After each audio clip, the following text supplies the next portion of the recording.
इंदिरानंद जी को मैं बारंबार प्रणाम करता हूँ। शक्ति स्वरूपा दीदी नीलम को मैं बारंबार प्रणाम करता हूँ। यहाँ उपस्थित सभी गुरु भाई गुरु बहना को मैं बारंबार प्रणाम करता हूँ। दृश्य अदृश्य सभी शक्तियाँ को मैं बारंबार प्रणाम करता हूँ। आज दाढ़ी पतरा पोखर मंदिर में हम लोग उपस्थित हुए हैं। हम लोग वास्तव में बहुत ही सौभाग्यशाली हैं जो इस कलयुग के परिवेश में और परम पिता परमात्मा जो हैं, जो भगवान हैं, उनको गुरु मान करके और चर्चा करने का मौका मिला। सोचिए हम लोग कितना सौभाग्यशाली हैं दीदी।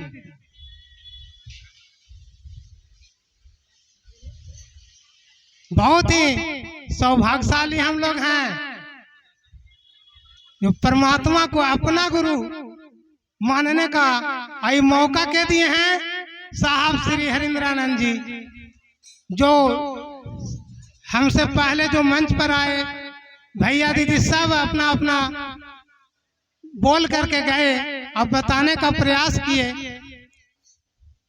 कि वो बहुत तप करके हासिल किए थे और हम लोग के बीच एकदम आसानी से जैसे बच्चा लोग मोती उती छीट देता है, ठीक उसी तरह से 3 सूत्र के माध्यम से ये बता दिए कि शिव को अपना गुरु बनाइए। और अपना के मतलब हमसे भी अच्छा आप लोग जानते हैं कि अपना किसको कहते हैं।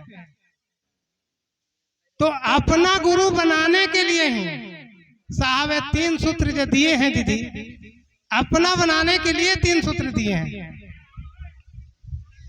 और उनको जो पहला मिला था वो पीछे कर दिए और जो सबसे पीछे उनको प्राप्त हुआ था वो हम लोग के बीच पहले दे दिए।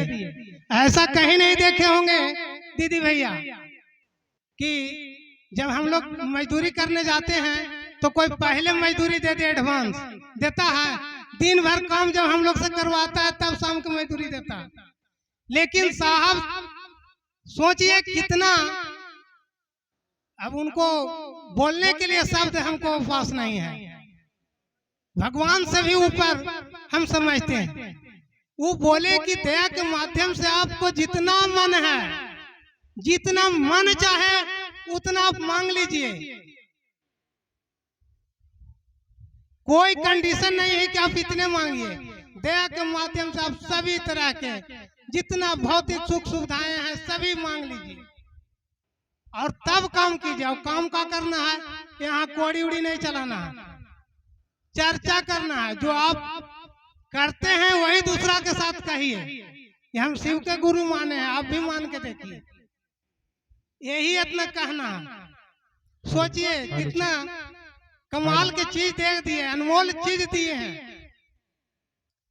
और दया बार बार मांगने से अपना का बोध होता है, इसीलिए सबसे पहले दया मांगने के लिए साहब कहे हैं। दया के माध्यम से हम लोग मांगते हैं नहीं कि हे शिव आप मेरे गुरु हैं, मैं आपका शिष्य हूँ, मुझसे इस पर दया कर दीजिए।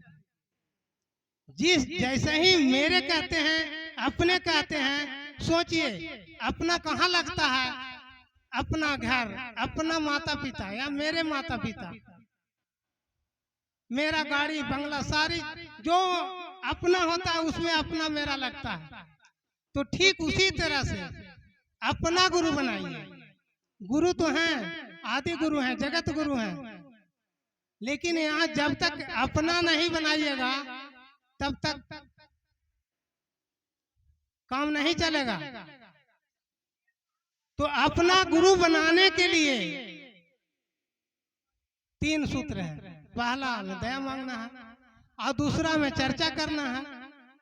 तो चर्चा भी समझिए जैसे स्कूल में गुरुजी बच्चा लोग के टास्क देते हैं दीदी, और जो बच्चा टास्क बना के ले जाता है उसको गुरुजी शाबाशी देते हैं कि नहीं?